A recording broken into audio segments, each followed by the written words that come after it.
represent them, so I could ask them if, what. Well, our planning commission meetings, everybody's welcome. They're public hearings. You're welcome to come, make comments. We always ask for people's opinion from the audience and to comment on it, and we'll have more of an idea of what all he's planning to do. Yeah, because after going there, I would be concerned too, because literally it's even with it being on her fence line now, it's going to be just a few feet from, so she'll look out her side window and there will be the brick wall. So I can see why she would be concerned with that. And then the parking lot would start right on the other side of that wall. And if it goes 2 feet in, she could literally stick her hand out and touch the wall at her window. So, I see the concern.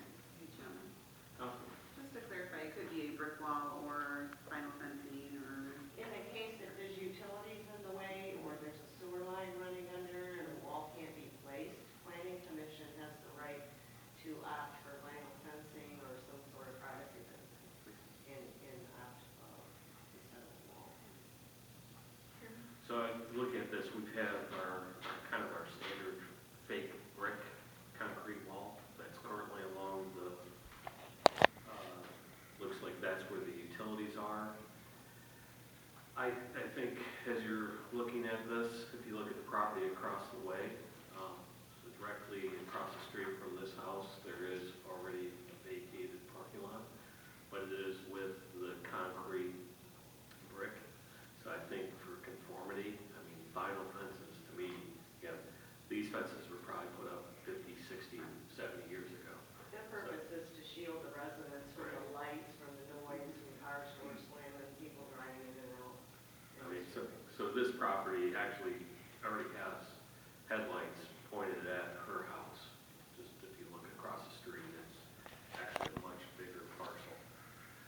Councilwoman.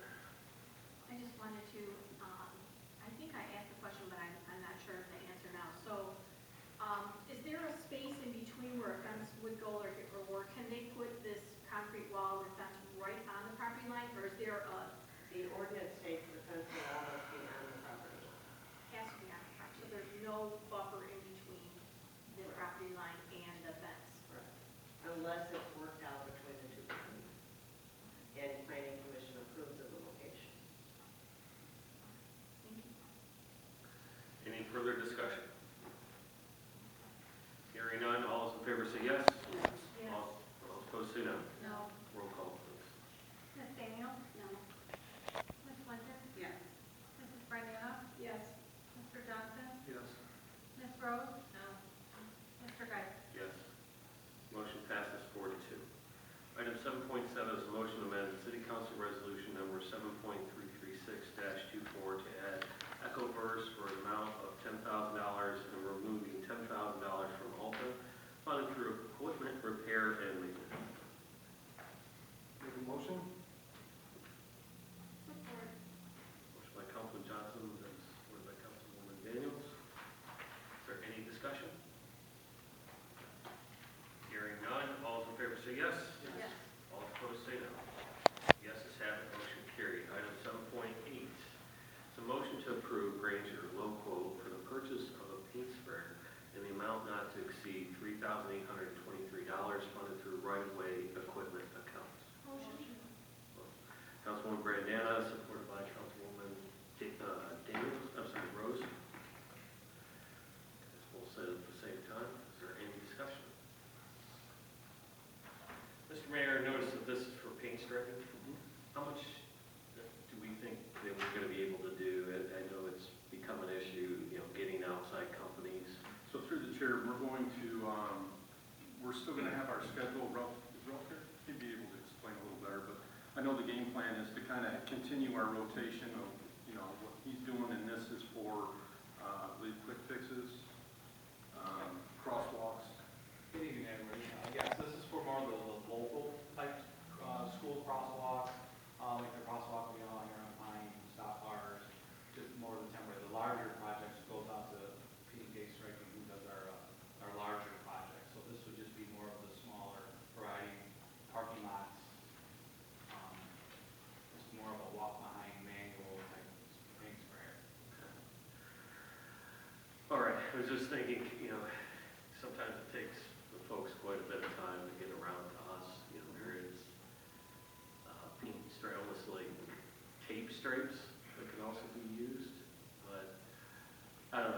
encourage you to look at if there's alternate solutions that allows us to get, more into that, maybe instead of just small jobs, medium jobs.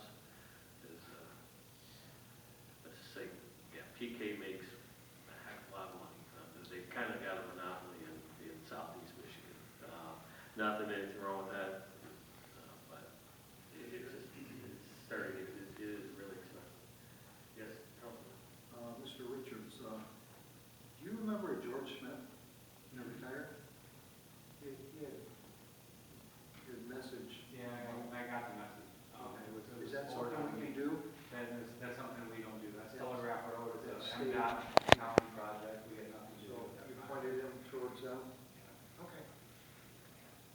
But yes, Mr. Geis, you're correct. You're 100% correct. It's frustrating at times when we went on a contractor. But I assure you all, and I think you all realize how I work, that if it's something that I could do in house and do it bigger and better, I would offer it in a second. But just the liabilities and things along that nature, dealing on major roads, it's not worth it. But if I had the opportunity to do it, I would do it in a second.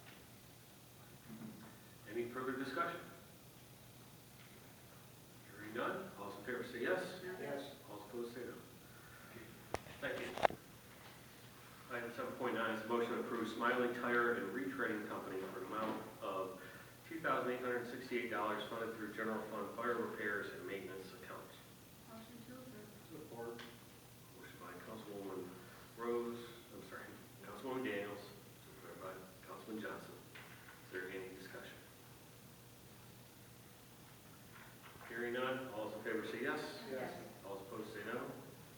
Ayes have it, motion carried. Item 7.10 is a motion to approve setting the CDBG plan year 2023 consolidated annual performance and evaluation report CAPER public hearing for September 17, 2024. Motion to approve. Support. Motion by Councilman Brandon, supported by Councilwoman Daniels. Is